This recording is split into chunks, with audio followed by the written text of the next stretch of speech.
আসসালামু আলাইকুম এভরিওয়ান, আশা করি আপনারা সবাই ভালো আছেন। আলহামদুলিল্লাহ, আমি আল্লাহর মতো ভালো আছি। আজকের দিন আপনাদের দেখাবো আবহাওয়ার লাস্ট আপডেট। এই মুহূর্তে আপনারা জানেন যে আবহাওয়ার যে লাস্ট আপডেট অনুযায়ী কিন্তু আবহাওয়ার লাস্ট আপডেট অনুযায়ী কিন্তু তাপমাত্রাটা প্রচুর পরিমাণে বৃদ্ধি পাচ্ছে এবং সেটা কিন্তু আগামীকালকেও জারি থাকবে, এমনটা জানিয়েছে আবহাওয়া অফিস।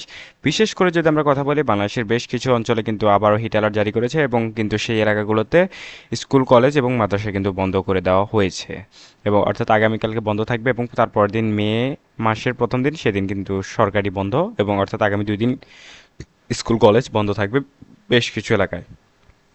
সো আমরা যদি একটু দেখার চেষ্টা করি, সবচেয়ে গুরুত্বপূর্ণ সময় অর্থাৎ বিকাল দুপুর 3টা থেকে 2টার মাঝে, এই সময় কিন্তু সবচেয়ে বেশি তাপমাত্রা পড়ে থাকে। আর সেই সময় আপনারা দেখতে পাবেন বাংলাদেশের বেশ কিছু এলাকাতে কিন্তু বেশি তাপমাত্রা থাকবে, যেমন কি খুলনাতে 43, নাগরপুরে 43, বগুড়াতে 43, রাজশাহীতে 44, রংপুরে 40, ঢাকাতে 42, বরিশালে 40, কুমিল্লাতে 39, সিলেট বিভাগে পড়ছে 30 এবং চট্টগ্রাম বিভাগে 33, কক্সবাজারের আশপাশে 36 থেকে 37 ডিগ্রি সেলসিয়াস তাপমাত্রা অনুভূত হবে। এবং দেশের সবচেয়ে গুরুত্বপূর্ণ এলাকা হচ্ছে রাজশাহী এবং খুলনা, এই এলাকাগুলোতে কিন্তু একটু বেশি তাপমাত্রা পড়বে। যশোরে থাকবে 44 ডিগ্রি সেলসিয়াস সর্বোচ্চ তাপমাত্রা, বগুড়াতে থাকবে 43 ডিগ্রি সেলসিয়াস এবং হিট অ্যালার্ট কিন্তু জারি করা হয়েছে। এবং এর মাঝেই কিন্তু অর্থাৎ এই মুহূর্তে বৃষ্টিপাতের কোনো সম্ভাবনা নেই, তবে সিলেটের মধ্যে সুসংবাদ হচ্ছে সিলেটবাসীর জন্য, সেখানে কিন্তু তাপমাত্রাটা তুলনামূলকভাবে কম এবং সেখানে কিন্তু বৃষ্টিপাতেরও একটি সম্ভাবনা জারি করেছে আবহাওয়া অফিস। তবে আগামীকালকে আমরা দেখতে পাবো বিকাল নাগাদ, বিকালের পরপর বরিশালের কিছু এলাকায় বৃষ্টিপাত হবে, ময়মনসিংহের হালকা একটু বৃষ্টিপাতের সম্ভাবনা আছে।